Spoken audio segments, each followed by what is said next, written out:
مصر بتمر في مرحلة حرجة. الخطوة اللي هناخدها النهاردة هتطلعنا يا إما لقدام يا إما هترجعنا لورا.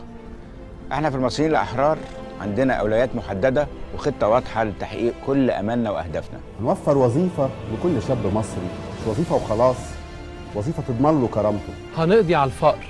مصر بلد غنية بس خيرها ما كانش بيوصل لكل الناس، احنا هنوصله لكل مصري. وهنضمن حد أدنى للأجور يوفر لكل مصري حياة كريمة. هنرجع الأمن بقانون يضمن الاحترام المتبادل بين الشرطة والشعب. شرطة بتحترم المواطن ومواطن عارف حقوقه وواجباته، مفيش حد فوق القانون. هي دي أولوياتنا واحنا قادرين على تحقيق ده، بس نحط ايدينا في ايدين بعض عشان نرجع لمصر عظمتها والمكانة اللي تستحقها. ادينا صوتك، خلي بالك في الفردي اختار مرشح المصريين الأحرار، وفي القائمة اختار الكتلة المصرية. مع بعضنا هنجيب حقنا.